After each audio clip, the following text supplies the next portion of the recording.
박문성 위원은 3일 CBS 김현정의 뉴스쇼에 출연해 최근 국제축구연맹 피파 이 정치적 간섭과 관련해 징계를 받을 수 있다는 경고성 공문을 보냈다는 사실이 알려진 것에 대해 예상했던 대한축구협회의 대응이었다. 축구협회가 마지막으로 쓸 수 있는 카드를 썼다고 말했습니다. 앞서 피파는 축구협회가 문화체육관광부와 국회 문화체육관광위원회로부터 여러 의혹을 받고 있는 상황에 대해 눈여겨보고 있다는 공문을 발송한 것으로 알려졌습니다. 피파 정관 제144조에는 제3자의 간섭을 받아서는 안 된다.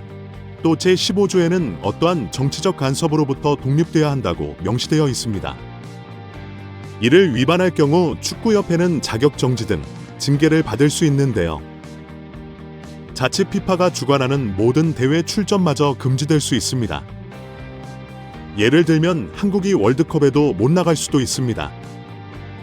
박문성 위원은 이와 관련하여 타이밍에 맞춰서 계속 얘기를 하고 있다.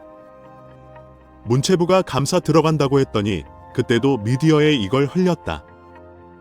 그 다음에 국회가 현안 질의한다고 할 때 또 올렸다.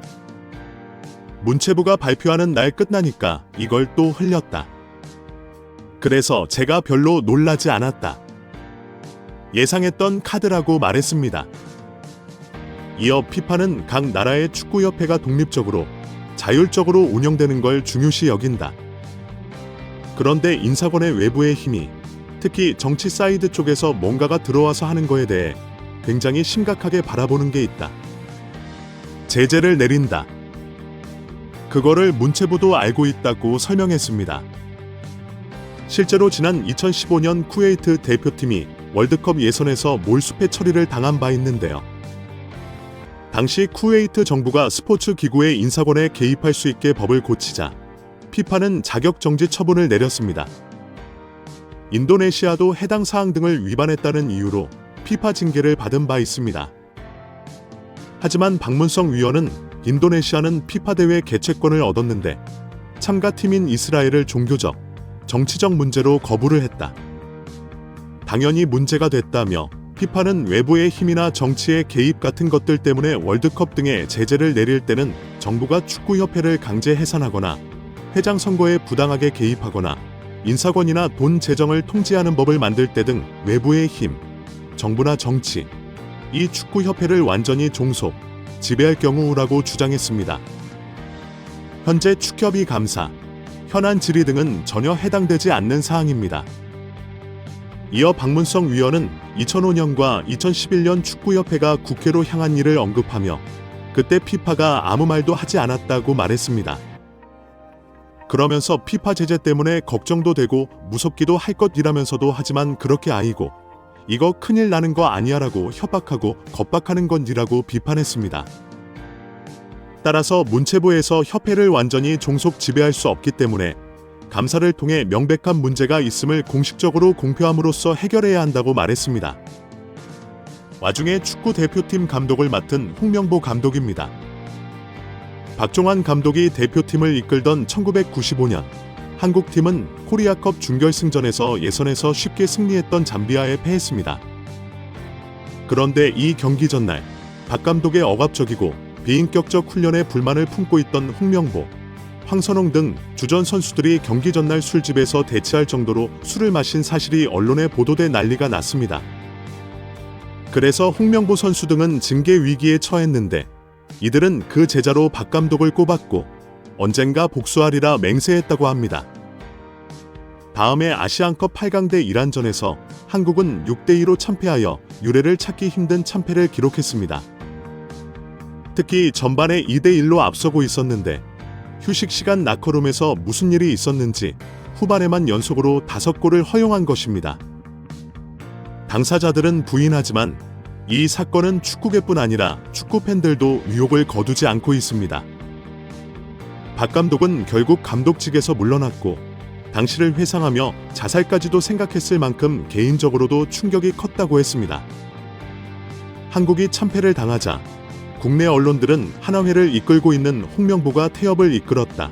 박종환 감독을 끌어내리기 위해 선수들이 태업을 했다라는 등의 뒷말들이 나돌기도 했지만 결국 참패로 끝났습니다. 원인의 진실은 밝혀지지 않았습니다. 당시 한 언론은 홍명보 선수가 과학적이고 체계적으로 지도하는 감독을 원한다며 스파르타식 훈련을 고집하는 박종환 감독에게 노골적인 반기를 들었지만 누구보다도 체계적으로 지도했던 아나톨리 비쇼베츠 전 감독에게도 노골적인 불만을 터뜨렸다고 전했습니다. 조중현 당시 KBS 해설위원조차 홍명보가 선수로서의 본분을 망각한 것 같다. 옛날에는 감독의 그림자도 밟지 않았는데 어쩌다 이 지경이 됐는지 모르겠다고 개탄했다고 합니다. 하석주 전 전남 감독은 최근 언론 매체와의 인터뷰에서 하나회는 그냥 봉사단체다. 내가 회장을 맡고 있다라고 밝힐 뿐 특별한 이야기는 하지 않았습니다. 여기에 정몽규 대한축구협회 회장, 정혜성 전 전력강화위원장, 이임생 현 기술이사, 홍명보 감독 등이 모두 고려대 출신들이라는 점에서 학연축구라는 비난도 쏟아지고 있습니다. 특히 하나회라는 국가대표 선수들의 비공식 모임이 축구계에 크게 논란이 된 적이 있다는 이야기도 재조명되고 있는데요. 1995년 황선홍, 홍명보 등 하나회 멤버들이 당시 박종환 감독에게 항명했다는 의혹이 제기된 바 있습니다.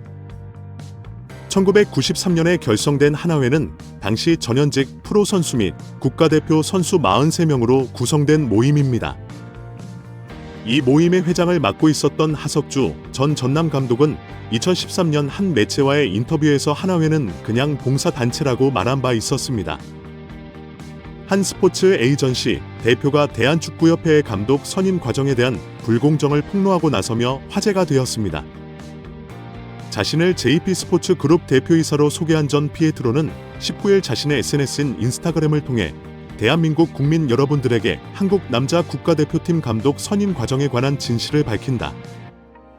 저는 금전적인 이득이나 수수료, 어떠한 부분의 이익도 바라지 않고 대한민국 축구의 보탬이 되고 싶었다고 밝혔습니다.